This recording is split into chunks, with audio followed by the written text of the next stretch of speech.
In a world where a $100 drone can take down $1 million helicopter, where cyber attacks can cripple entire nations, many experts declared traditional air power dead. They said the age of expensive fighter jets and massive air campaigns was over, a relic of the 20th century. But then something happened that changed everything we thought we knew about modern warfare. In June, Israel launched Operation Rising Lion, 12 days that would rewrite the rules of 21st century conflict. Over 1,500 combat sorties. More than 900 Iranian targets struck. Iran's nuclear program set back by years, and not a single Israeli aircraft was lost. This is the story of how air power didn't just survive the digital age, it was reborn. For years, military theorists argued that air power was overrated and outmoded. Small, cheap drones, they said, had made traditional air superiority obsolete. They pointed to conflicts in Ukraine and Syria, where off-the-shelf drones proved surprisingly effective against conventional forces.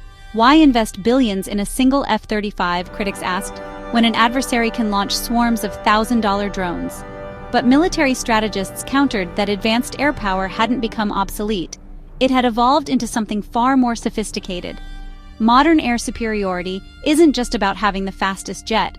It's about creating an integrated system of systems. A network of stealth aircraft, autonomous systems, cyber tools, and space assets working seamlessly together. Operation Rising Lion had a clear goal: systematically dismantle Iran's nuclear and military infrastructure without triggering regional war. For years, Iran had been advancing its nuclear program in heavily fortified underground facilities, believing them safe from attack. They had surrounded these sites with sophisticated air defenses, creating what they thought was an impenetrable protective bubble. The operation began not with explosions, but with silence. Israeli cyber units launched a sophisticated digital assault. Communication systems went down. Radar screens showed ghost images or went blank. Iran's defense forces were effectively blinded. Before a single Israeli pilot crossed the border, corridors of electronic darkness had been created for the attacking aircraft. At the heart of the strikes were Israel's F-35 Wing Adir stealth fighters, flying data hubs capable of penetrating deep into enemy airspace undetected. Supported by electronic warfare jets and aerial refueling, these fighters operated for extended periods far from home bases. The results were devastating and precise.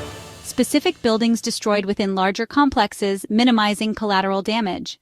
The genius of Rising Lion wasn't any single technology, but the seamless integration of three critical components: stealth fighters, advanced drones, and cyber warfare. The F-35. I didn't just carry bombs, it collected battlefield data and shared it in real time with other assets and ground commanders. Its stealth capabilities allowed it to slip past Iran's defenses, but its real power was as a sensor and network node. Working alongside the stealth jets were squadrons of sophisticated Israeli drones, not small commercial units, but large, high-altitude, long-endurance platforms. Some drones flew into Iranian airspace days before the strikes, conducting persistent surveillance and mapping enemy defenses. During the operation, other drones served as decoys, creating false radar signatures to confuse Iranian operators. The silent partner was cyber warfare, the invisible weapon that laid the groundwork for the entire operation. Israeli cyber units didn't just hack computer systems, they manipulated the very reality Iranian commanders were seeing. The stealth jet opened the door, the drone held it open, and cyber warfare unlocked it in the first place. No single component could have succeeded alone. One of the most remarkable outcomes was what didn't happen. No large-scale troop mobilization, no bloody ground invasion, no protracted conflict. Israel achieved a major strategic victory, setting back Iran's nuclear program by years, without putting a single boot on enemy ground. The surgical precision made it harder for Iran to rally international support or justify massive counterattacks, effectively de-escalating even as strikes continued.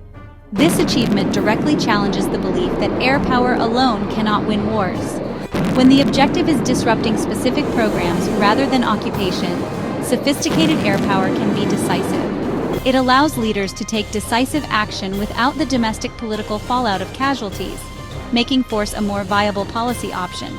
For nations worldwide, the lesson is clear. Investing in advanced integrated air power isn't indulgence, it's strategic necessity. The sky hasn't become irrelevant, it's become more important than ever. It's the chessboard where future conflicts will be decided. Israel's success wasn't an anomaly. It was a preview of warfare's future, a reminder that while conflict's character changes, its nature endures. And at the heart of that nature is a simple, unchanging rule. If you want to control what happens on the ground, you must first control the sky above it. Air power isn't dead, it has been reborn.